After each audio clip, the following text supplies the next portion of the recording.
Gupta. It was a very special day, and so Raza was wearing his best clothes. Today, he was going to meet someone very important. His Majesty Jalaluddin Akbar, the great Mughal king. Raza's father, Rahmat Khan, was an important man too. He was a royal tailor to the king, and he stitched all his angarakhas, the loose coats that the king wore over his tight churidar pajamas. The spring sun shone brightly. The flowers smiled, and the pigeons cooed happily as the two of them walked to the fortress of Fatehpur Sikri. Two soldiers holding spears stood guarding the gate. I am Rahmat Khan, Raza's father said. I am the Angarakha maker to His Majesty, and I have brought new sets for him. Wait here. The guard turned to go inside. I'll call the royal steward. After a while, the guard returned with another man. Rahmat bowed to him. I have brought the summer clothes, Dhaniji, he said. Good. Come with me.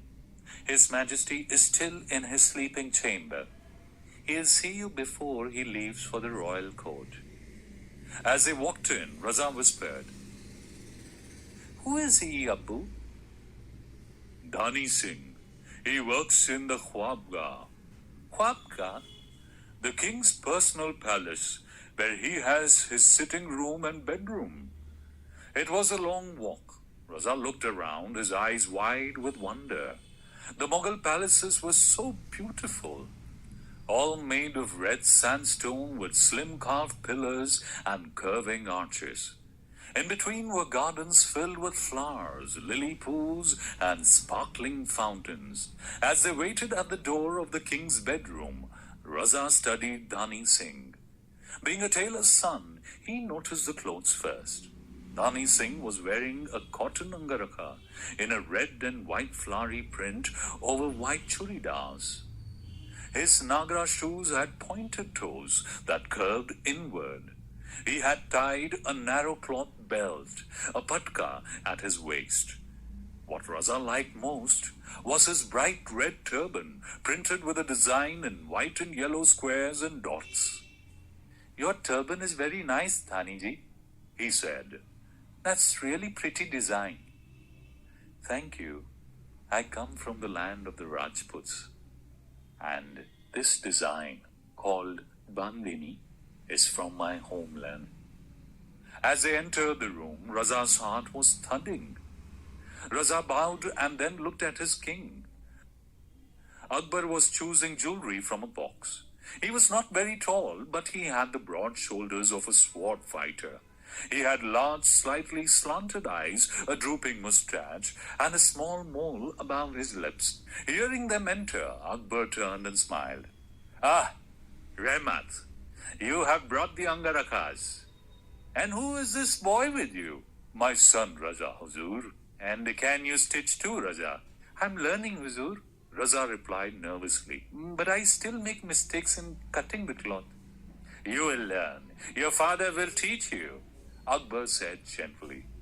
Rahmat opened the bundle and lay down the angarakas on the bed. They were made of the finest muslin and covered with delicate embroidery. All of them were in light summery colors: cream, lemon, pale blue, green, and a sparkling white. Raza knew the king's favorite color was white. Rahmat helped Akbar put on a white angaraka. Then Dhani Singh brought a large mirror and held it before the king. I like the embroidery, and it fits well too, Akbar said, looking pleased. Now tie a patka. Let's see how it looks. Rahmat took a handful of bells and tied a light blue one round Akbar's waist, letting the fringed ends hang in front. No, said Akbar moodily. This is too pale. I want something brighter. Raza and his father tried one patka after another, green and yellow, orange and purple, but nothing pleased Akbar. I don't like any of the colors, Rahmat, Akbar said, frowning impatiently. Raza saw that his father was beginning to look worried.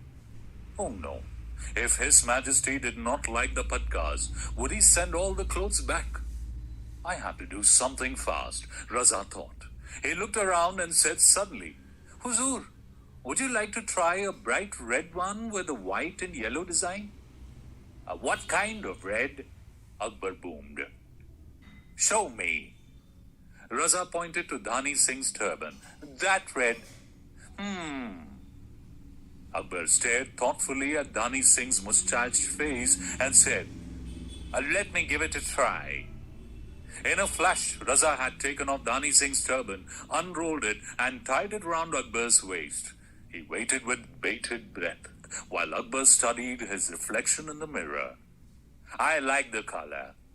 And the new design too, Akbar said finally. Bandini Hazur, from the land of the Rajputs, said Raza promptly. Aha! Rajput like my queen Jodhabai. Akbar began to smile. Dani, pay Rahmat for the Angarakas and the Patkas. I'll take them all. Huzur, asked Raza cautiously. Daniji needs a turban. We have taken the one he was wearing. Give him a patka, laughed Akbar. That boring pale blue one. I'm keeping his turban.